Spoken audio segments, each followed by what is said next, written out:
Proceeding will start shortly.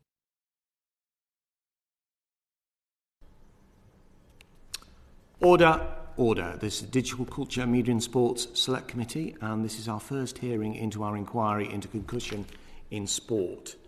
Today we've got two panels. We'll be joined in our first panel by Professor Willie Stewart, Consultant Neuropathologist at the University of Glasgow, and Professor Craig Ritchie, the Centre for Clinical Brain Sciences at University of Edinburgh.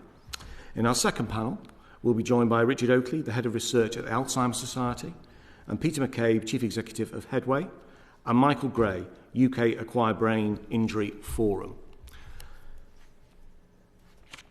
So before we commence our first panel, I'm going to go around the committee to see about any interests. Alex Davies-Jones. Thank you, Chair. Yes, I'd like to declare that I am the co-chair of the All-Party Parliamentary Group for Wrestling. Thank you. And I have an interest to declare that I received hospitality from the RFU at the beginning of 2020. So, Professor Willie Stewart and Professor Craig Ritchie, good morning to you. Good morning. Morning. Thank you for joining us. Your first questions are going to come from Steve Brine. Steve Brine. Thank you very much, and thanks for joining us. Good morning. Professor Stewart, I was interested in your recent British Medical Journal article. And you said this, which I'll just say for the benefit of those watching. Current best evidence supports the association between elite-level contact sports participation and increased risk of neurodegenerative disease, which, on the balance of probabilities, is a consequence of exposure to repetitive head injuries and TBI.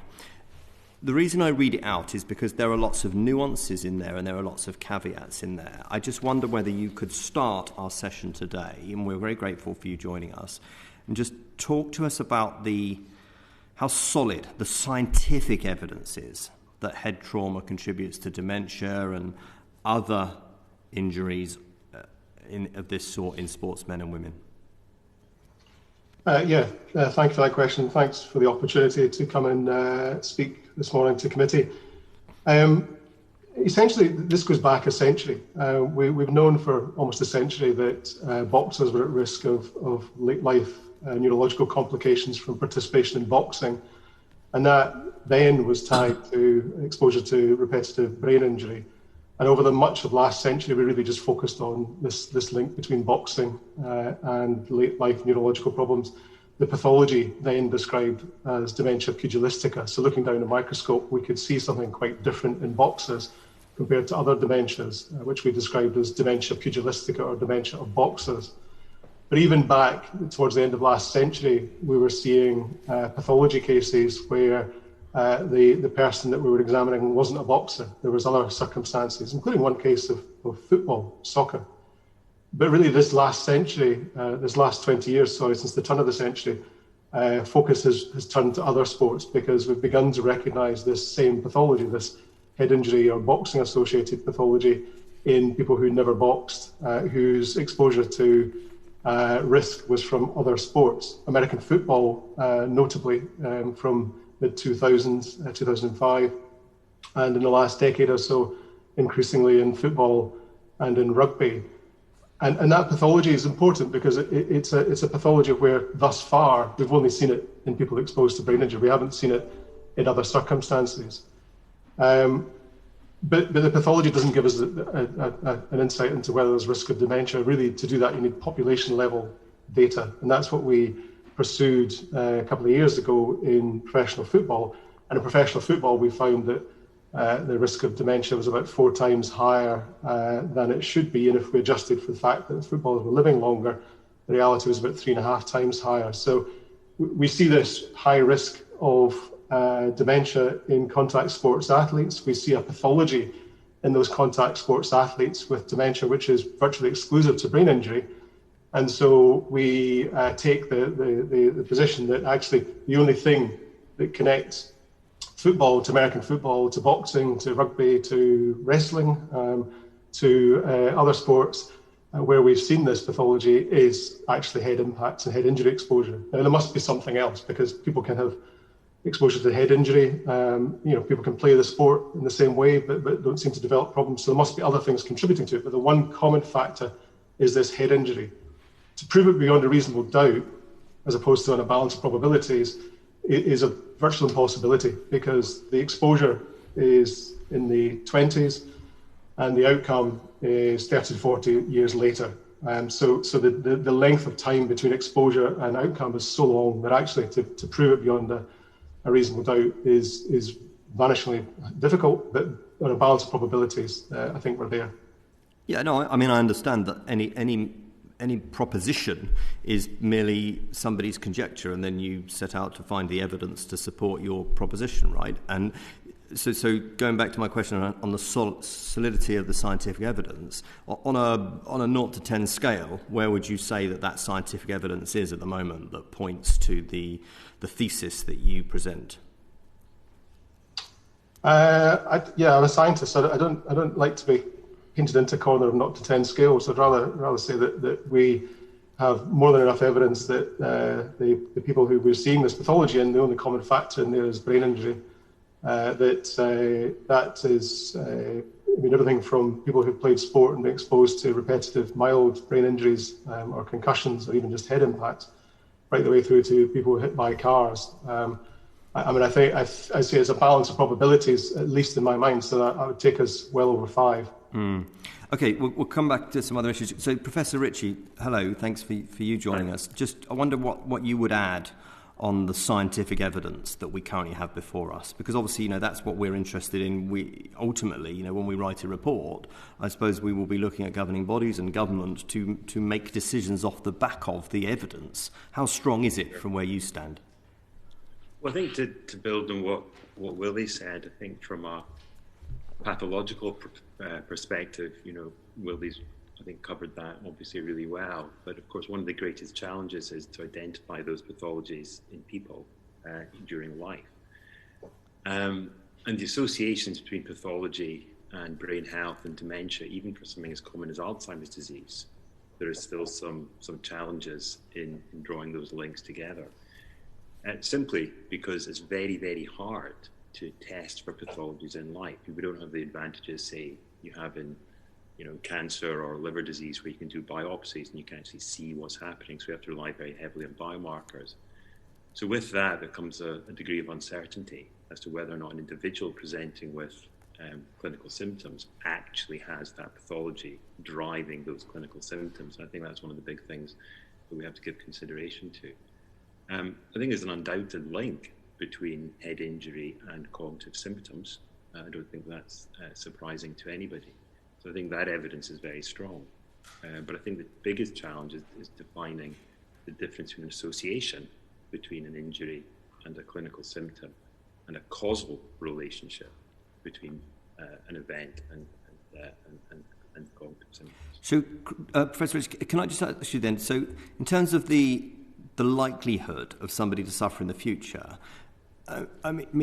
there's lots of research that suggests that people have a propensity to certain cancers, but that doesn't necessarily mean that they will develop them. There are lots of lifestyle factors, that exercise, diet, that can come into play.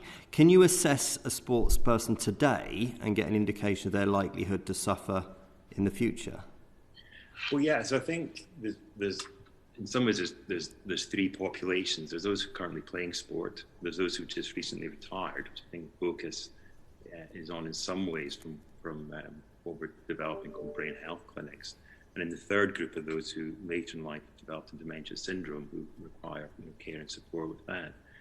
I think the short answer is yes. We should be able to collect those various risk and mitigating factors together to create some sort of prediction of what is likely to happen in the future.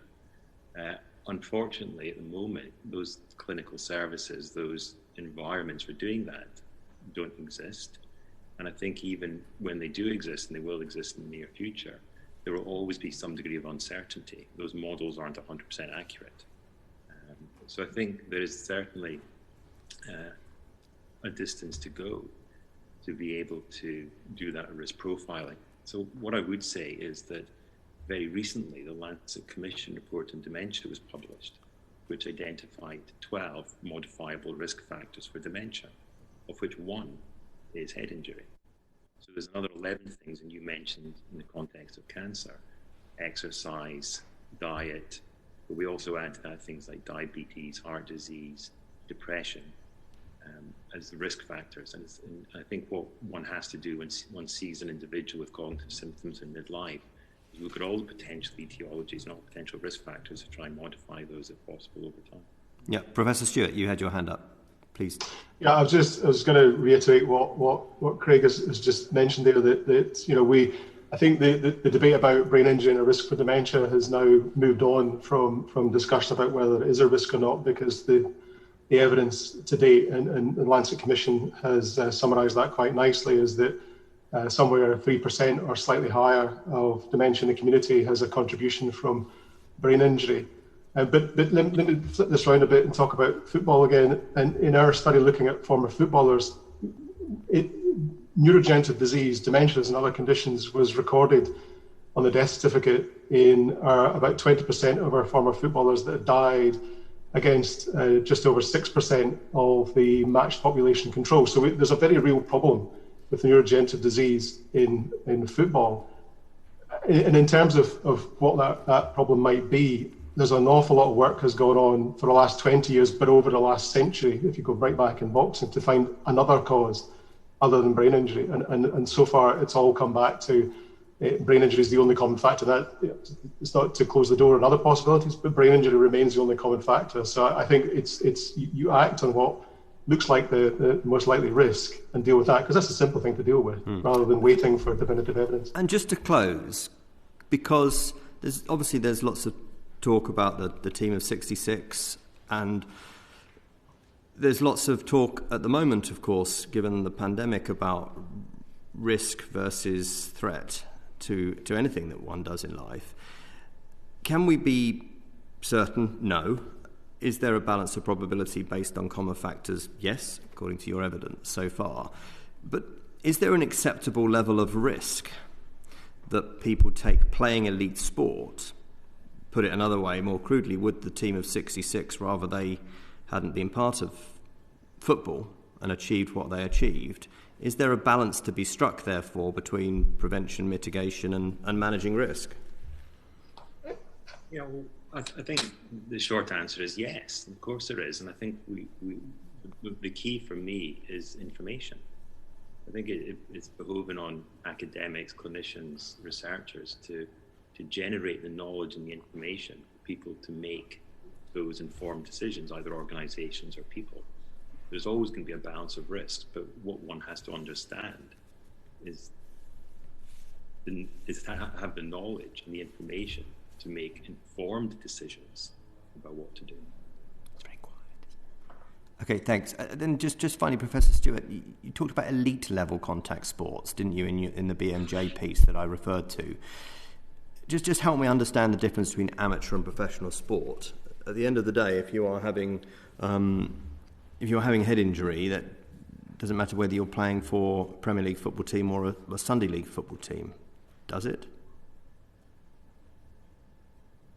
No, the head injury is exactly the same. However, the management is slightly different, and it's not just the head injury, the visibly recognisable concussed player in the park. There's also the exposure to head impacts during the week. Now, the data we have in terms of the risk of dementia in former athletes really is just based on professional level athletes, because that's where we can access reliable data. But we also make an assumption that those professional level athletes are exposed to more impacts during the week. So they're training longer, training harder than amateurs would ever be. The risk of injury is perhaps greater because they're going at it more aggressively than perhaps amateurs would be, although having played amateur rugby, I might disagree with that in some occasions. But we assume that the risk is greater in those elite levels than it would be in amateur. But really we need the data. We need data, and it's very, very hard to get that. I would just come back though on the point between about the 1966 team. The assumption in the way the question is phrased is it's an either or. Either you can be World Cup winning footballer or you don't play football. I think there's somewhere between where you can still participate at the highest level, but you haven't put yourself at as great a risk of damage as current footballers might be and former footballers would be, and that's by adjusting how we engage with sport. So cutting back on unnecessary head impacts during the week and dealing better with brain injury. Okay, well, I think it's a very good start, but adjusting how we deal with different impacts of sport is something that we'll be looking to explore, I'm sure. Back to you, Chair. Thank you, Steve. Professor Ritchie, would you mind just either just turn your volume up or maybe just sitting a little bit closer to the microphone, if that's okay? Apologies. Thank you. Clive Efford. Thank you, Chair. Can I ask about funding in this area? Is there enough funding to properly investigate what is actually occurring? Apologies, missed the beginning of that question. It's about funding, and I was just asking, is there enough funding going into this area of research? Because we're talking about some sports that are quite rich, and there's a lot of money in those sports. Are they putting enough in to research in this area of brain injury? I mean, you're asking an academic if there's enough money for research. The answer to that's never going to be yes. Of course, we need more money. I think, though, I would point out that the money that has come forward has been incredibly welcome. So the Football Association, Professional Footballers Association England, have put in a considerable amount of resource in the last 5 years or so to look at this and perhaps longer.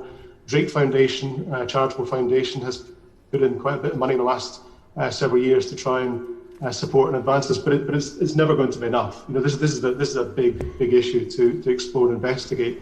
And as you quite rightly say, these are big sports. These are big industries. These are global industries. So the problem in dementia in sport, or head injury in sport, isn't just a uniquely English or Scottish or UK problem. It's a global phenomenon. And we haven't yet seen FIFA, UEFA and the other sporting federations, including World Rugby, step forward with quite the same enthusiasm to support research as we've seen from our local sports associations. Well, then let me ask, where does the majority of the funding come from presently? I can speak about my personal funding. My funding, the majority of it comes from the US, from the United States, where research into brain injury and outcomes is much more of a focus, a driver for National Institutes of Health. So most of my funding comes from the US. I get some funding from UK research agencies and organisations, and in fact we do have an application in for a project which would take this considerably further forward at the moment with the research councils. Charities in the UK have been very supportive over the years in research in dementia and have offered support to look into this particular issue with sport and dementia, and particularly the Alzheimer's Society, I think you're listening to or hearing from later. So you say that the majority of your funding comes from the US. Is that sport related, or is that from other sources? It's brain injury, so it actually comes from the National Institutes of Neurological Disease Disorders and Stroke. So it's an institute from US government, also from the Department of Defence in the US in the past. I've had no funding from sports agencies in the US. Okay, and do you have anything to add, Professor? Yeah, well, I think I come at this from a slightly different perspective in terms of research from Willie. I've been working for the last 15, 20 years in looking at brain health generally in midlife and dementia risk, rather than specifically with ex-sports players. And we've been, like Willie said, every researcher would always say they need more money, but I think what we also need to do is make sure that what research money is given is used precisely and has the greatest impact. And I think over the last 10 years, from a dementia research perspective, there's certainly been an increase in interest in prevention research, which I think is obviously very welcome. And I think within that, we've been supported by very large grants from the European Union and also from Alzheimer's Society, and also, as Willie said, some US funding as well. I think that the topic around midlife risk and prevention, of which head injury is a part, certainly requires a lot more research investment, but I also think it requires us not to wait for the research findings to be available before we actually start doing things clinically. And I think we can provide clinical services for this population and collect data on these individuals and use that for research concurrently. So I wouldn't separate out research from clinical care. I think the two can be done concurrently. And just briefly, are you aware of any specific research funded by any sports governing body that they have access to that hasn't been published?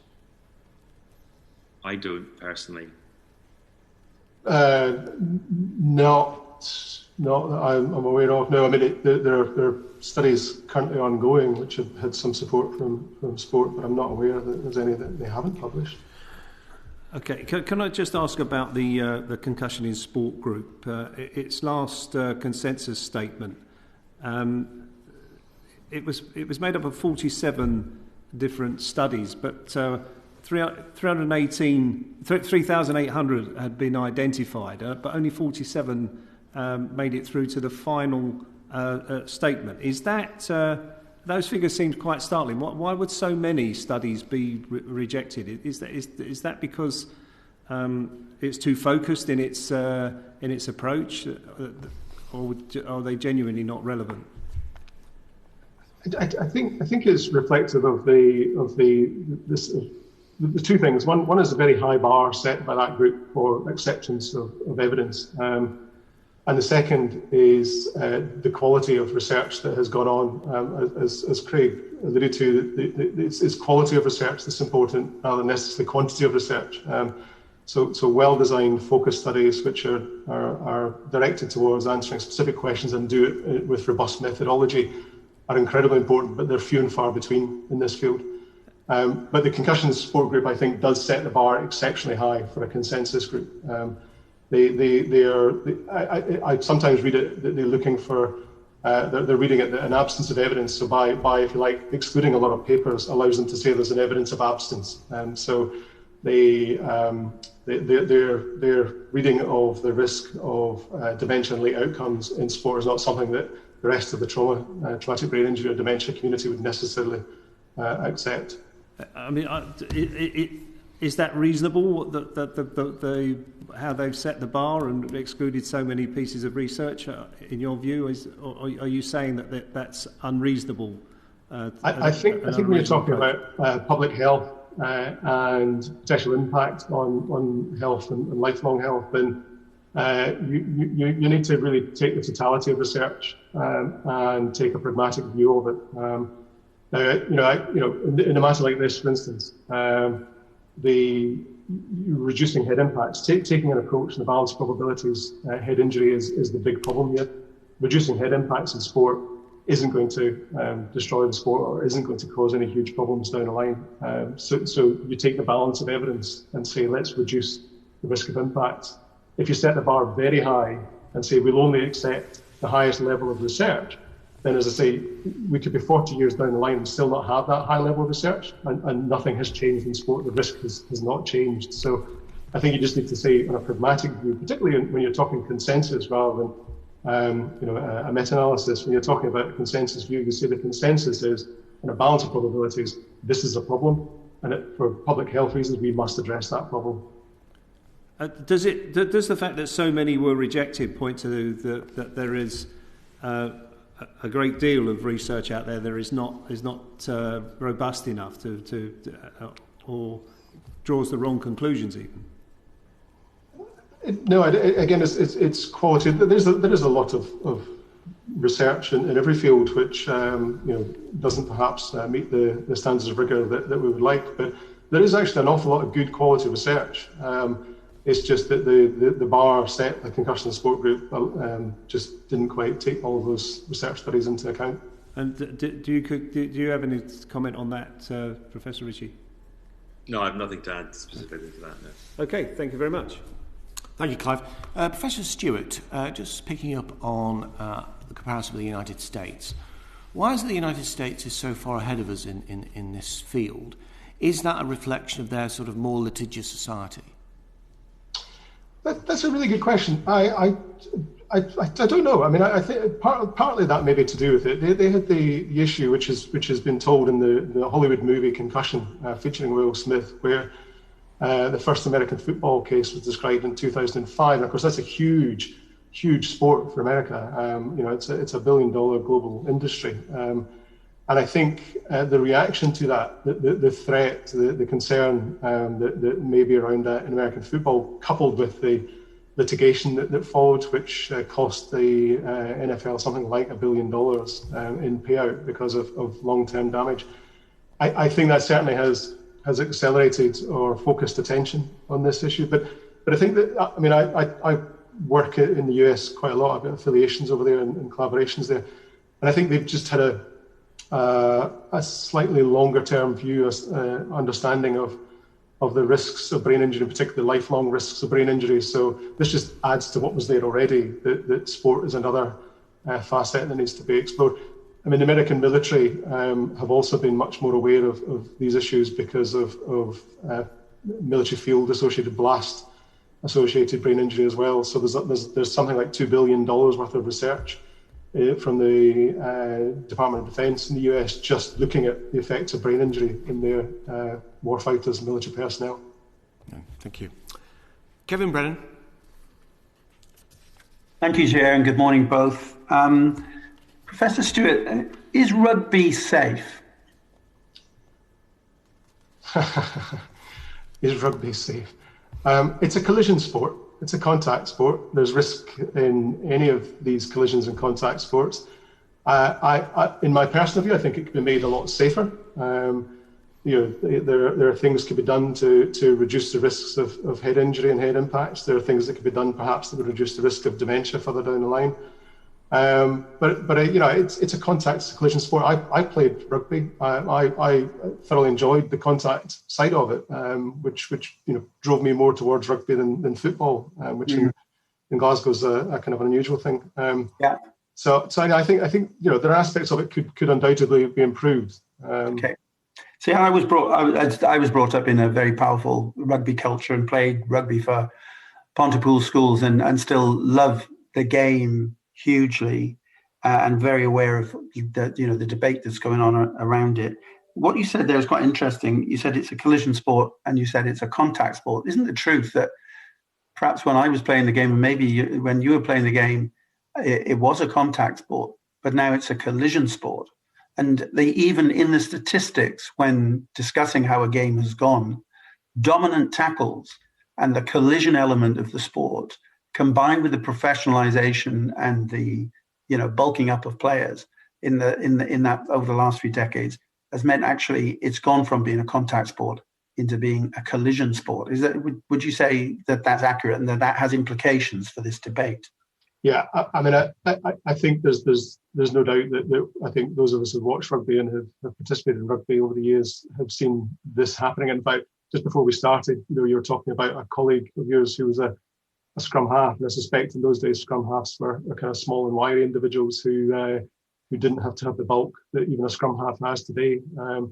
So I think the professionalism in the game, the professional training for the contact has created some issues for rugby. And I know a lot of people who work within rugby, both in a national level and an international level, from the medical side and also performance side, and they're desperately wrestling with this issue because, on the one hand, I think in the global business, the industry, as you say, there's a reveling in the collisions, a reveling in the contact, but actually it's doing a lot of damage to the young men and women who play the game.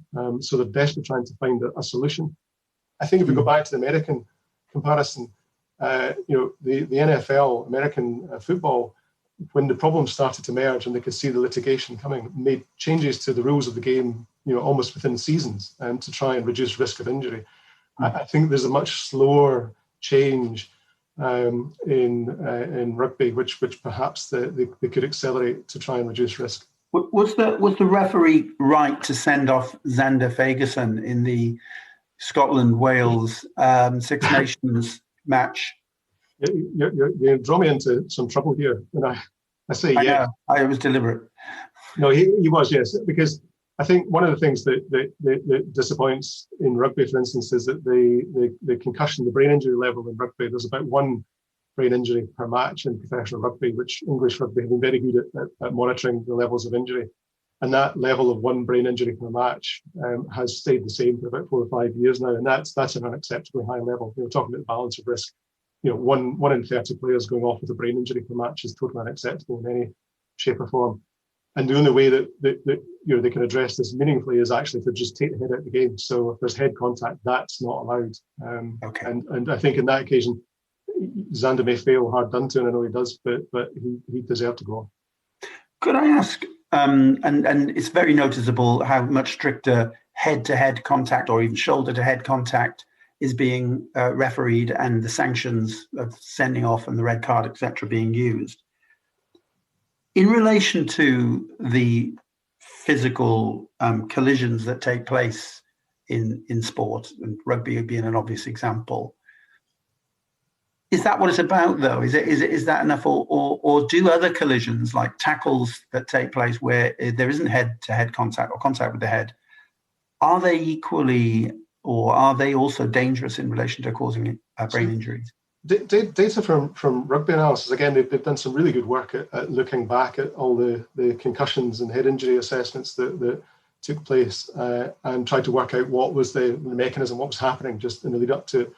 And actually, the tackle is the highest risk according to those data. But it's not about. I don't think it's about fixing on one area and saying let's just work on this. It's looking across the game, and not just the game on match day, but also what's happening in training.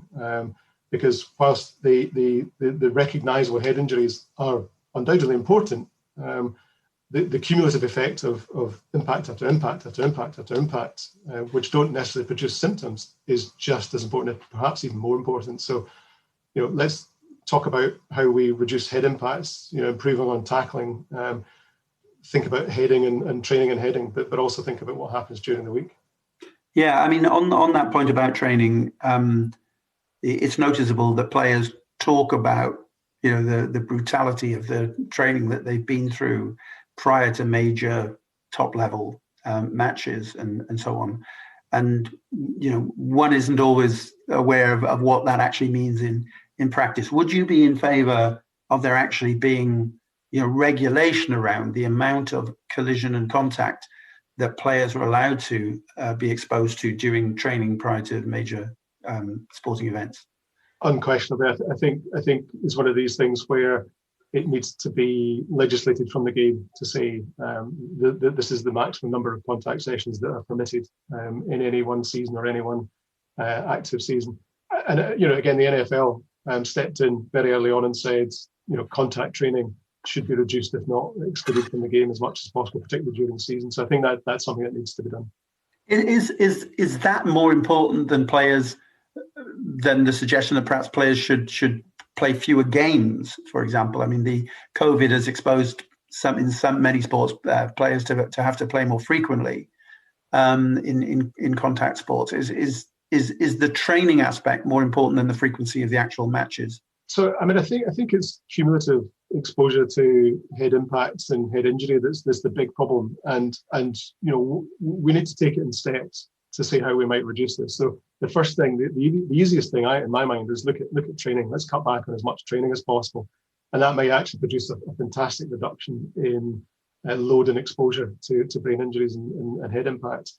But if that's not enough, if we're still concerned about the exposure in professional athletes in particular, then we have to look at game exposure and say, could we cut back on the number of games?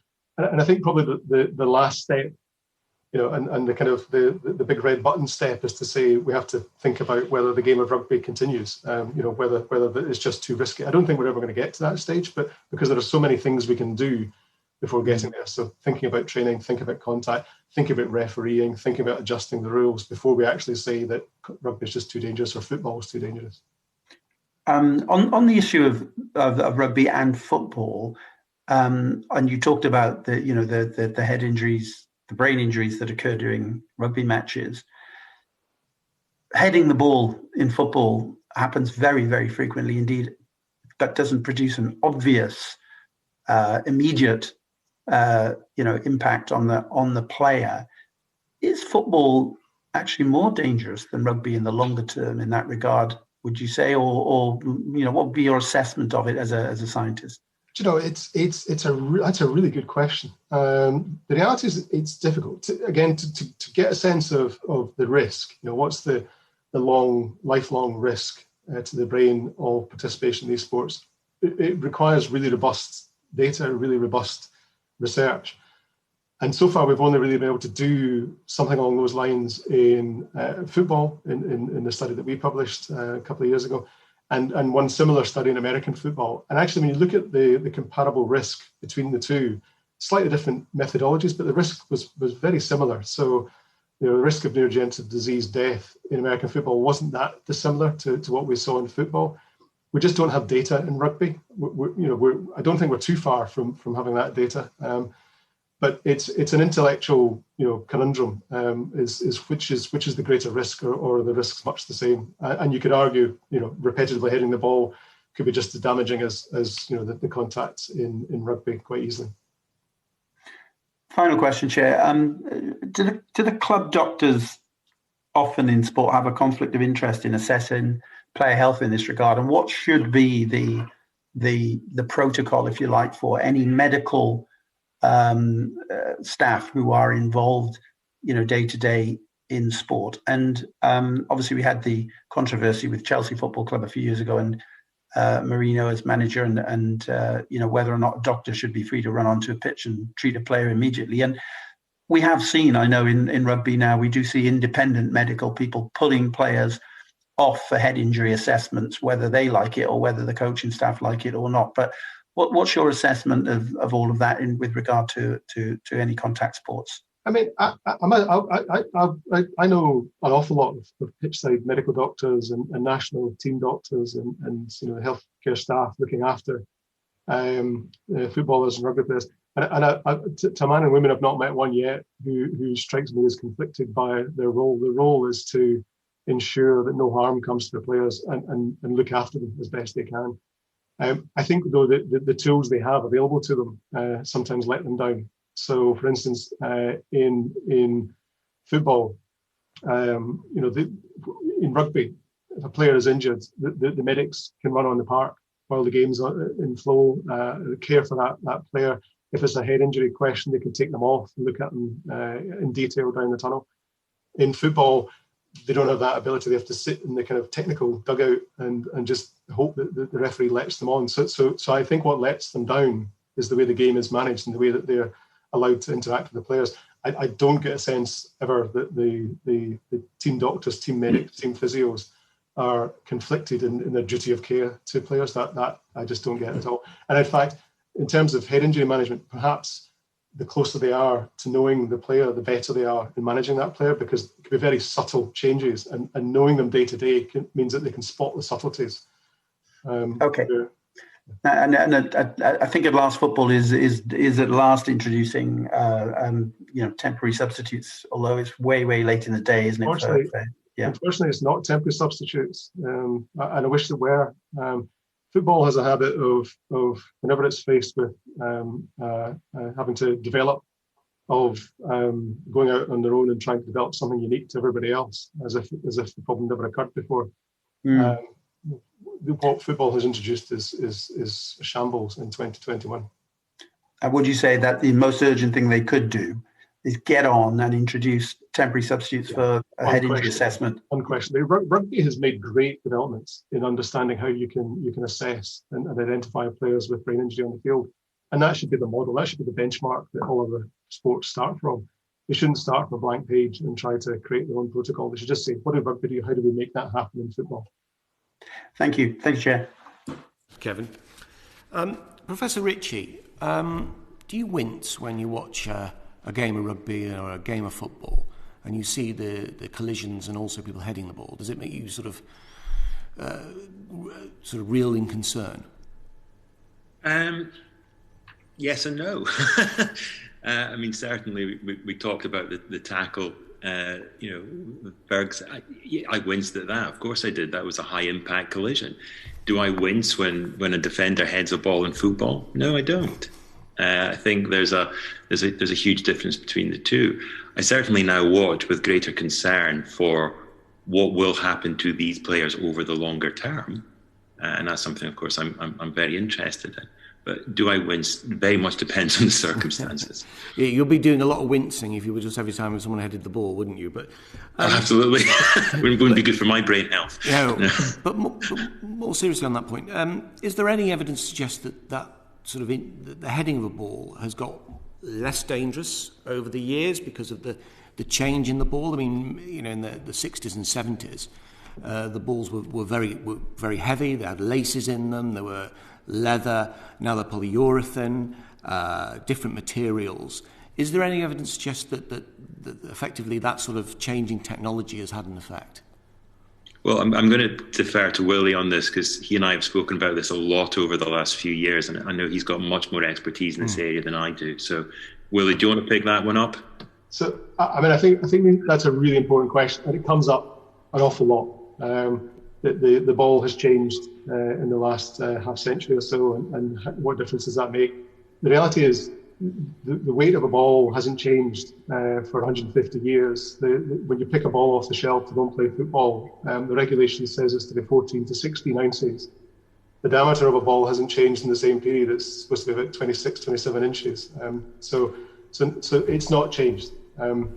What's changed is the composition of it. The materials, as you alluded to, have changed so that the more modern balls don't absorb water the way that the old leather ball used to. So the ball can change during the weather, subject to weather conditions. But importantly, the physics of this is quite a complicated bit. The physics of this are that actually the problem in terms of impact at the head is more to do with the speed of the ball than the mass or compliance of the ball. So there's a direct relationship between the speed the ball was moving at and the impact felt at the head. Whereas if you increase the weight by a certain amount, the effect that has is the square root of that increase in weight. So it's actually a very small difference. So the weight of a ball probably doesn't change the impact that much. And of course, if you think of the modern ball zipping through the air because it comes off the foot slightly faster, then you could almost argue that the problem is greater in the more modern football than it is in the older football. The reality is we just don't know. To do that, what we need is to take data and look at the dementia risk in different decades, different eras. And that's data that we hope to be discussing quite soon, but I can't discuss it today. So player footwear could have quite an influence on it. So it's basically the act of striking the ball, of kicking the ball, these days could be actually mean that, in fact, it could have even more impactful when it hits someone. And of course, and training. So, the modern professional footballers do all sorts of condition training, which the older footballers may not have done. So they're fitter, they're stronger, they're faster, the ball's faster. So there's a whole lot of argument. The training probably more intensely. So there's all these unknowns effectively, and rather than just sit back and say, well, the problem with football has gone away because the ball has got better, I think we have to say the problem has not gone anywhere. In fact, it could be worse until proven otherwise. You said before that the protocols in football are a shambles, is the word that you used. In what way are they a shambles? So the current assessment of football, again, the medic can't get onto the park until they're invited to. The on-field assessment up until recently, particularly for brain injury, incredibly complex. It can be incredibly subtle, and sometimes, as I say, it just requires a one-to-one for a few minutes, thinking you're not quite right, in a quiet, environment away from the crowd shouting and the TV cameras, etc. It's just that you're not quite right, and rugby's demonstrated that quite well, actually, really well. So it needs time. It needs an immediate assessment.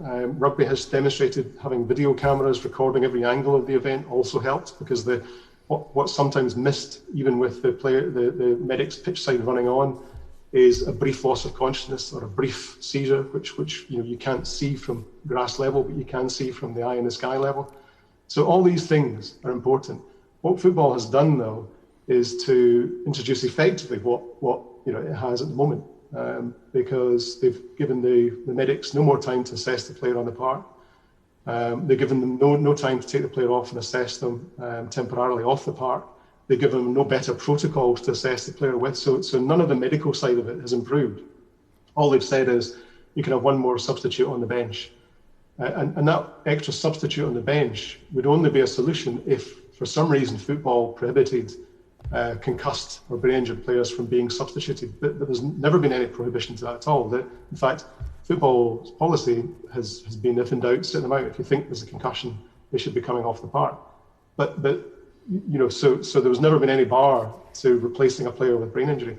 The challenge has been identifying the players with brain injury, and they just haven't given them any more tools to do that. Jeff Astle died in 2002, 19 years ago. Yet here we are talking about football protocols being a shambles, and you've said yourself that the majority of your funding comes from the United States. Why are we letting people down in this way? What is our problem in terms of our sporting bodies? I share with you the frustration that it's taken 20 odd years to get to the point where we're sitting down discussing this today. But I try to look on the positives in that we are discussing this today. We do have data which wasn't available to us even a decade ago, which has proven more enlightening. I think the challenge now is not to make the same mistake and sit, where we get together in 20 years' time and say, well, what's happened? Nothing. So I think 2021 is the year for things to change, for sports to change. But again, leadership in this: Football Association, Professional Football Association, Scottish Football Association, Drake Foundation, Alzheimer's Society. These are people who've all stepped forward to try and make this happen. Where's the global response to it in global sport? Okay, Professor Ritchie, do you want to add anything? Yeah, I was just going to say. I think we've been discussing how you can change the exposure when you're actually playing the game. But I think one of the equally important issues is for players who just recently retired. And I think this is where I would actually take issue that, from a research perspective, Europe, UK, Scotland leads the world in terms of dementia prevention research and brain health research. So I think we should be very proud of that. And I think what we've been talking about so far has been, how can you change the exposure? How can you change the level of the player actually playing the game, which of course is critically important. But we have players now, ex-players now, who are terrified about their own brain health and what's going to happen to them in the future. And I think there's also a necessity to focus research and clinical care on that population so that we mitigate the risks of them developing dementia in the future. And I think that's something that we are ahead of the game in the UK with. Yeah, I'm just a bit curious. I mean, obviously, you mentioned there that we are a world leader when it comes to assessing brain injury. Obviously, a lot of that has come from the US, though, in terms of the money. So the question really is, likes the PFA, for instance, should they not have been putting their hands in their pockets, their very deep pockets, I have to say, much earlier than they have done? Well, again, I'd pass to Willie because he's driving that research forward. What I was talking about was nesting the brain injury research within the broader, more holistic approach to brain health, which involves all those various risk factors and risk profiling in midlife, of which brain injury is a component, but is perhaps at a population level maybe not the most important thing in terms of dementia prevention overall. And for that broader-based research, I think we've been very well supported over the years, like I said, within Europe and the UK. Okay, Willie? Yeah, I would refer Craig's passing of that question to me as a hospital pass. I mean, again, I think we can always ask questions about could things have been done differently? Could more have been done sooner? I'm not sure I'm the person to answer that question. All I can say is that it's happening now, and what we can't do is allow the same mistakes to be made or the future to look the same as it currently is. I think we need to. This is the moment for change. But what I would say, and I'll take the hospital pass back, Willie. Apologies for that. Is I go back to something Willie said earlier. There's research and there's research, and I think we have to be very careful or very clear what research questions we're asking, and making sure all our methodologies and all our science is to the highest level. So I think if the PFA or the Rugby Union were to fund research, we have to make sure it's going to be high impact research, and it's conducted to the highest level of quality, because only then will you actually generate the knowledge which will make a difference.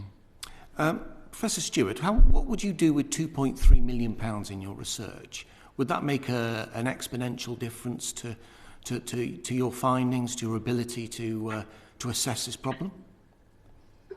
it would make a huge difference. So if we just put it in context, we are where we are today, understanding the risk of dementia in football on a sum of money which was about 10% of that. So, you know, if you say you're going to give me 10 times as much money, I'm not saying I'll give you 10 times as much insight into what's going on, but we could make so roughly speaking, you've got 250,000, but 2.3 million therefore is 10 times. Actually 10 times that, because that's so off the back of that, we were able to tell, we were able to explain the risk of dementia in former footballers. Right, because that's the reported salary of Gordon Taylor, who's the head of the Professional Footballers Association. That's very interesting. John Nicholson. Thank you very much indeed, Chair, and thank you, gentlemen, for joining us. I suppose seeing you, Professor Willie, in your Glasgow tie, I should probably declare that I'm running for the rectorship of Glasgow University when good luck with that. When things calm down a little bit. Could I just pick up very quickly on an exchange you had there with my colleague Kevin Brennan just at the end, where you said that what football had introduced was a shambles. Could you perhaps tell us why that is? Yeah, again, it's football, rather than, I think, learning from what other sports have gone through in developing good concussion, good brain injury management policies, has started from almost a blank page. And I guess the equivalent would be this video assistant referee, the VAR. Rugby and other sports have had that for many years and operated with great success. Football seemed to kind of want to introduce something similar, but started from a blank page and produced something which I think is regarded as not really that successful. Why specifically the word shambles? That makes it sound absolutely catastrophic. Why is it so bad? It is because the medics, the poor medics and physios on the pitch side have got no more time, no more opportunity, no more tools, no more assistance to assess players with potentially complex brain injury. So there hasn't improved the assessment of players with brain injury or potential brain injury. All it's done is taking care of the perceived tactical disadvantage of having a player removed. So they put one more player on the pitch. So in 2021, of all the ways that a sport might have addressed the issue of head injury in its game, I think that has been just a dreadful. Okay. Can I ask you, are there more concerns about youth sport than adult sport? I think there are. When young people's brains are developing at an incredible rate, and there's an awful lot of important development going on in there. And so we really need to be cautious about exposure to brain injuries, brain impacts in younger folk. And I think we also have a duty of care to younger folks. So we stand as parents or as coaches on the sideline and say, we're looking after your health, and can say to the young kids, please don't do that, and we're going to stop you doing that. There's undoubtedly issues, obviously, with exposure in adults, but adults have different capacity to make their own decisions in life. And so all we can do is advise them and direct them in the right course. I played rugby at school and was encouraged by my gym teacher to fling myself at the opposing team. If you didn't do it aggressively enough, you were a wee Jessie biscuit. So are you saying that that's a dangerous thing for children to be doing? I mean, should children be throwing themselves against one another as adolescents in a scrum in rugby? Listen, I think there's an awful lot of good things in physical activity and sport. And as I say, different sports fit people in different ways. I wasn't so fond or so keen on football. In fact, I wasn't very good at it. I wasn't very good at rugby either, but it suited me better. And as long as the risks are understood and are reduced, for instance, brain injury management. I think one thing we can point to in Scotland is that we have a concussion guidance policy in Scotland, which has adoption across every single sport. So we have one single set of concussion guidance for rugby, for football, for table tennis, for horse riding, for whatever sport you like, which has been endorsed and signed up to by academia, by sports medical, by sports associations, by government. So I think as long as the risks are there and people understand what they're doing with it, there's no reason people can't engage with sport Sure, but you already talked about children not being able to give consent, and some of the figures that you've given and written about the increased likelihood of dementia and so on and so forth. A child of 12 cannot possibly give informed consent about accepting the long-term risks of dementia. I mean, it's just not a reasonable thing to expect a child to do. I'm not sure it's even legal. So aren't parents and teachers putting children in the way of enormous danger by encouraging children to scrum in rugby? I mean, you're quite right. That's where parental and societal responsibility steps in, because we don't have capacity consent at that age. But what we do is we balance the risks, we look at the risks, and we deal with them appropriately. So again, coming back to concussion and head injury guidance, one thing we have in Scotland as a great success is this single policy on concussion management, which applies to every sport across the sports and grassroots. That hasn't been replicated in any other country, and I'd ask why not. I mean, it's not difficult to put the tools for brain injury and concussion recognition and management in the hands of parents and coaches, but yet no other country has done that. So there's simple things like that. So I think if we get better at reducing risks, heading in football, there's no heading in youth football anymore because the risk has been recognised. Do you think the average parent understands the level of risk? I mean, do they understand the danger of their kids developing dementia later in life because of the sport that they're playing? There's no question. I mean, let's be clear. The data we have is on professional sport, is on elite sport, where there's very high exposures. It's a profession, it's a career. We don't have data on the youth and amateur sports and what the risk might be 30, 40 years down the line. But what we can do is we can say, look, there's evidence here that the exposure to brain injury in these elite levels is a problem. Let's just do something sensible and trim it back in young people, because it's not going to do any harm, and it might just do them some good. So what would that sensible thing be specifically? Do you, for example, think, and we're sticking with rugby for the moment, that children should be allowed to continue to scrum? Well, scrumming itself, in youth rugby, actual contact scrums, the scrum you see in Murrayfield or other stadium doesn't really happen until they get into adolescence anyway. I mean, it's a reduced form of the game where fewer players are actually contacting. So that's not such a huge issue. Tackling might be a different issue. What do we do about tackling? What about tackling then? Well, again, there's good evidence that introducing it slightly later. So, the what age? Levels. Well, I'm not the kind of person that you ask about specifics on tackle and rugby at that age, but there are guidance in some of the associations about the age that you introduce tackling and full contact. Would you let your kids tackle at the age of 10 in rugby? I had two girls, well, even so, despite my best efforts to get them into rugby, they weren't interested. They chose hockey instead. But if they had gone into rugby and if they were playing rugby, then I would have no particular issues, as long as the people looking after them understood the risks and could recognise when there were problems. I think it comes down to knowing that people looking after the kids are in the best place to look after them. What about boxing? Would you allow your kids to box at a young age? Again, boxing, there are very strict rules about head contact in boxing, which doesn't happen in youth level. Professor Ritchie, can I turn to you and ask you the same question yourself? With kids, would you allow your kids to play contact sport? Yes, I did. You did? Some played football, and my daughter played football as well, and I had no qualms about that.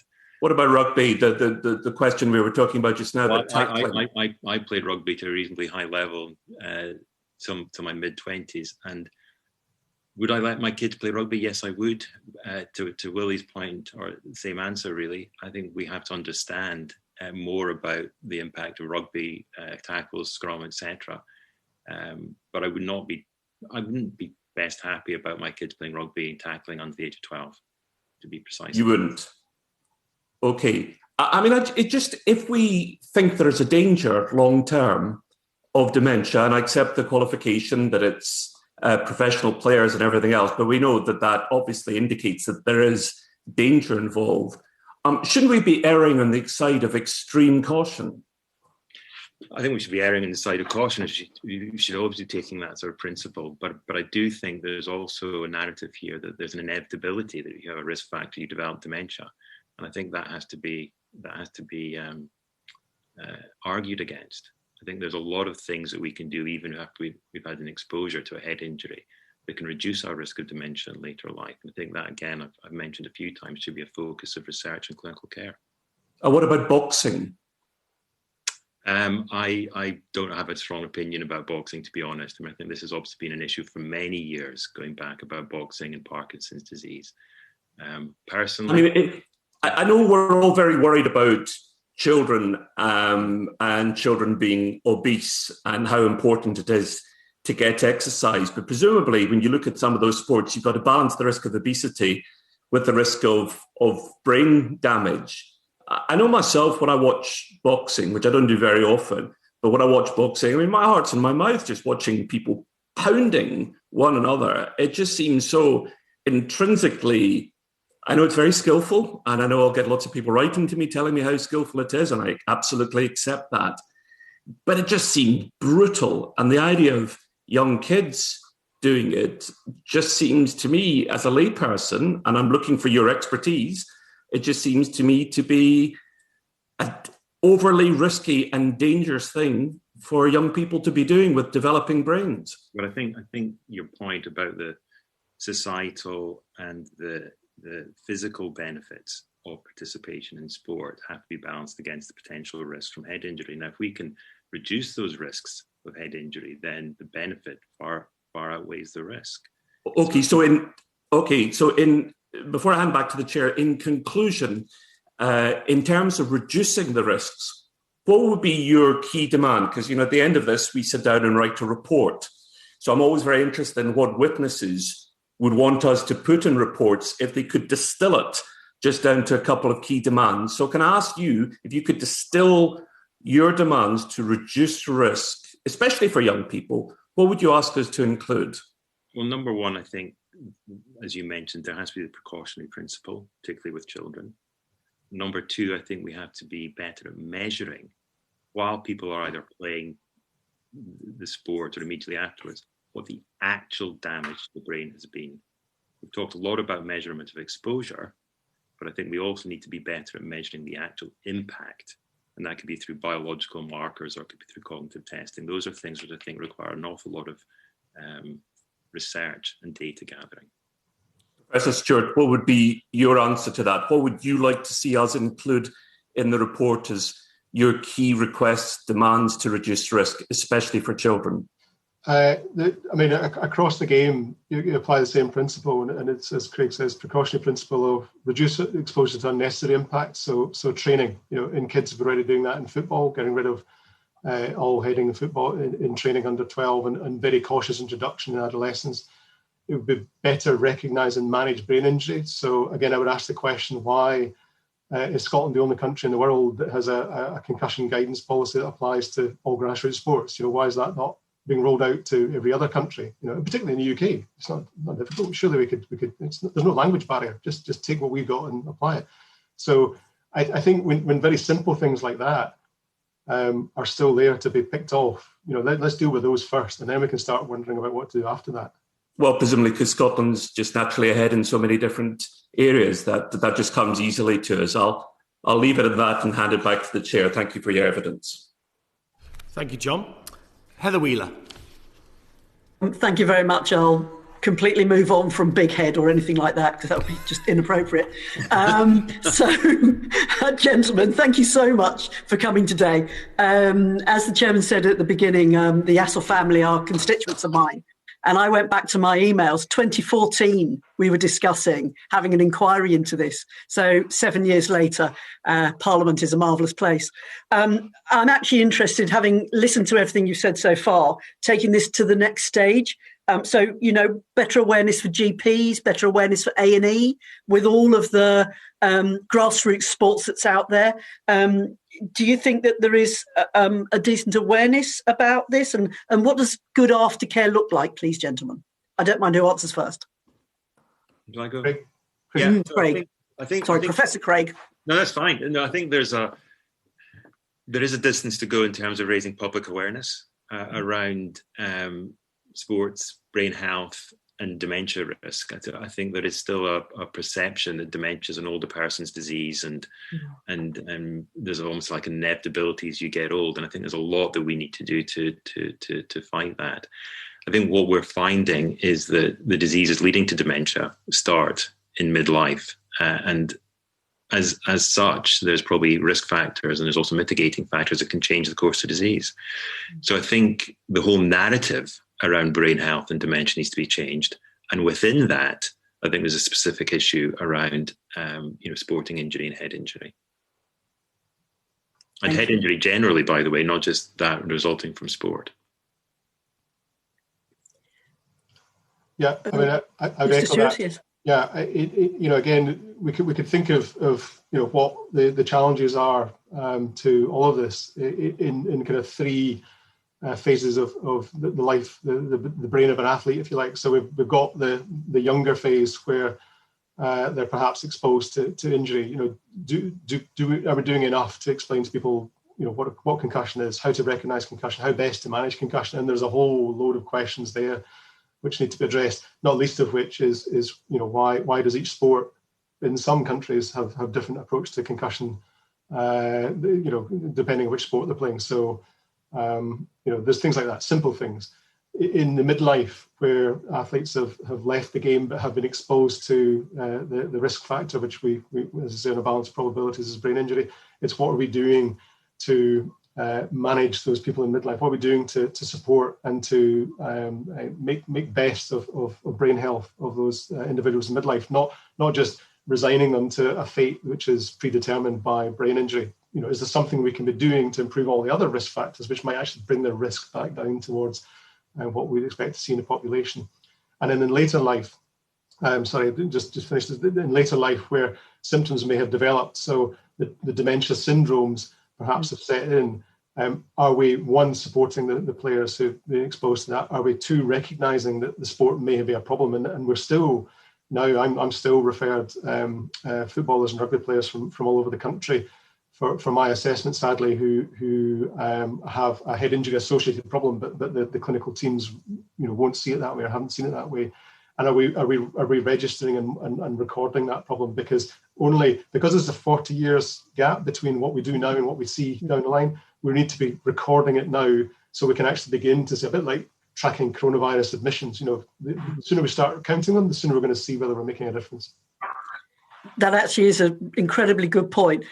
What I was interested in with your report, that you say Scotland's leading the way, and always happy to give Mr. Nicholson a plug.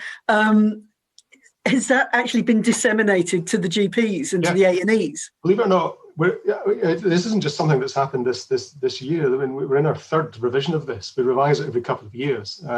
So this has been on the go since 2015-16, and we're now in our third revision. And actually what we've been doing as we've gone along is we've, each time we come to revise it, we look at the latest research and figure out what needs to be added to it. We also have informal and formal ways of just assessing how people have picked up on it and what questions are being asked. And so the current, we did some work last time round with our emergency medicine doctors. This time round, we're going to work with primary care, but also with community settings more. So try and work more with schools and amateur sports. Thank you very much, gentlemen. Chair, back to you. Alex Davies-Jones. Thank you, Chair, and thank you both for giving evidence to us this afternoon. I know we've talked a lot about the kinds of training that could be changed to mitigate the risks for concussion in rugby and football, but how would this apply to other contact sports? Now, forgive me, I am slightly biased. I am the co-chair of the All-Party Parliamentary Group for Wrestling, so I'm thinking about, is there a protocol, for example, in terms of how guidance could be issued on choreographing certain moves to prevent concussions from occurring in the industry, and who do you think should be responsible for this? Willie, if I go to you first, please. Yeah, so I mean, I think it's, there's a temptation, as you know, to focus on football and rugby and even boxing, because they're this big headline where this is, people are thinking about it more and people are watching them more. But But actually, this applies to all sport, in all circumstances. Is there a way that we can take a look at wrestling and say, what goes on in wrestling, can we reduce unnecessary impacts? Is there something that's happening in training which we could cut back on? Now, I'm not so close and familiar to wrestling to be able to comment on that directly, but I'm sure that people who are within the wrestling community know things they're doing which are repetitive and unnecessary. They could say, look, we're still going to have as enjoyable a wrestling event on Friday night, but we can cut back on this during the week.